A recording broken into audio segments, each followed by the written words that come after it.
Paskutinė knyga, kurią išleidome Richardą Bransoną, Apnuogintas verslas.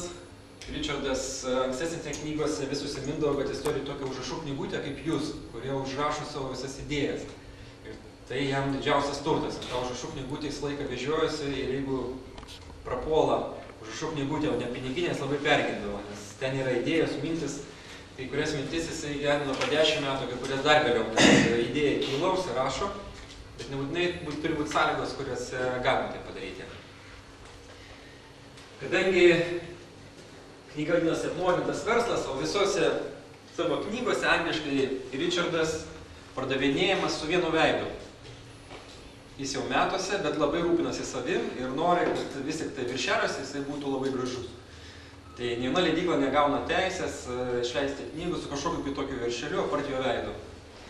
O kadangi aš per paskutinius metus esu išleidęs 4 jo knygas ir jeigu kiekvienoje toj knygų yra tas pats veidas, tai niekada lentynų nebegali atskirti.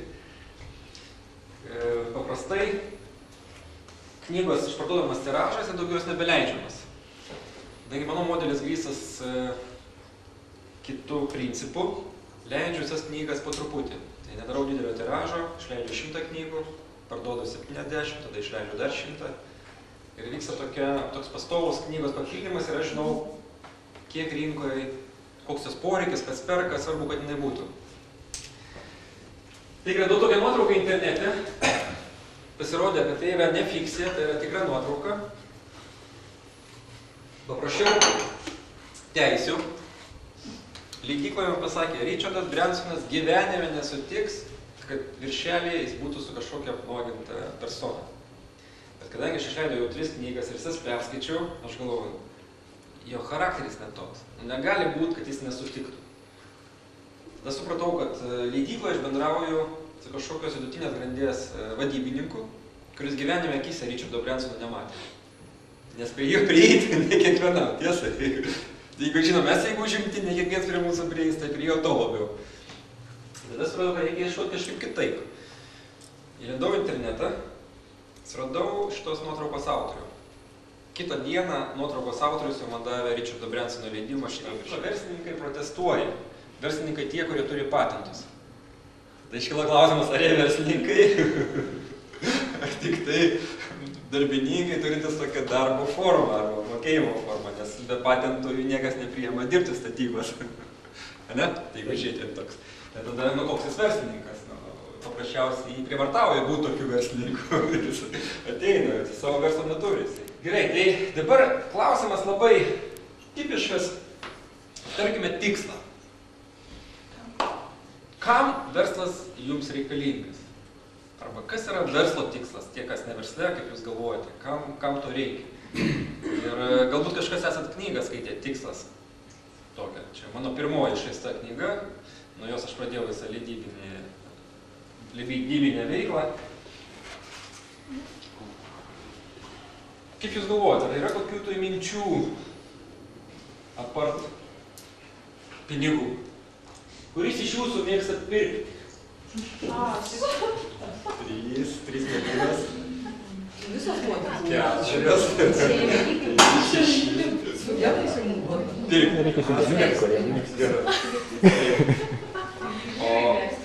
4. Vyrų būna labai mažai. Jie gal mėgsta. Dabar klausimas, kuris iš jūsų nemėgsta pirkti. Dabar, kodėl aš užduodu tokius klausimus? Nes visas verslas yra pirkimas, pardavimas, taip? Pirkimas, pardavimas savo paslaugų, savo aptarnavimo, savo idėjas. Ten nieko daugiau nėra, tik tai pirkti ir parduoti, jeigu taip žiūrėti. Labai paprasta. Ir čia vaikinai žmonų pasistik parduotuvėje, ne su sąrašais, surinkti. Keikiasi jie. Aš norėjau parodyti, kad iš tikrųjų, kad būkite atsargus, kada mokotės manipuliacinių technikų, derybinių ar panašiai, nes jos sugriauna santykius su pastoviais klientais.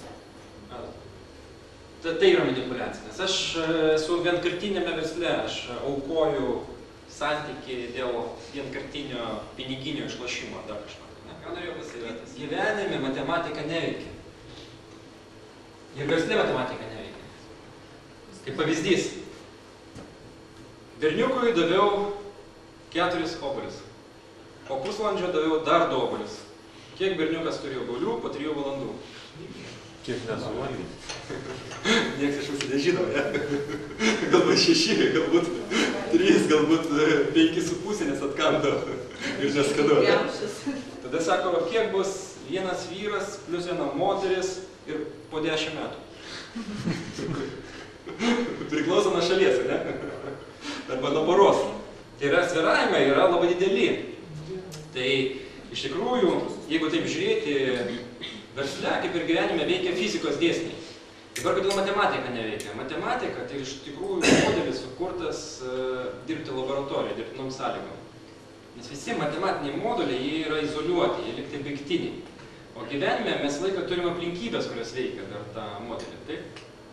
Vyras plus moteris, mes nežinome kokios aplinkybės, sirgs kokiom lygom, nesirgs, išgyventi 10 metų, neišgyventi 10 metų. Taip? Bus poroj, nebus poroj. Ne? Labai daug aplinkybių, kurios veikia. Ir tada svyravimai, iš tikrųjų, klausimas, kaip mes suvaldome, kaip mes suvokiam, kas vyksta ir vyksta su mumis ir vyksta gyvenime. Tai čia vienas. Dabar kita tokia mintis. Dzenbase antrina. Kuo labiau jūs stengiatės uždirbti pinigus, tuo labiau jie nuo jūsų tolsta. Paradoksas gaunasi. Kada verslai yra nedideli, iš tikrųjų labai sveikai mąsto žmonės. Bet kada organizacija tampa didelė, jinai pradeda mąstyti visai kitais kriterijais. Tada pradeda galvoti tik apie pinigus kaip tikslą, kaip vienintelį tikslą.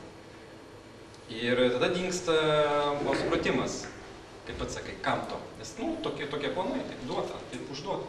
Reikia sustoti. Reikia nustoti bėgti.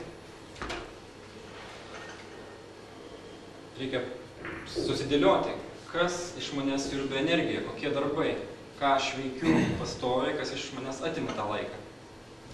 Ir jeigu nepermąstyti, jeigu nesustot pamąstyti, tada nieko nesugalvosiu.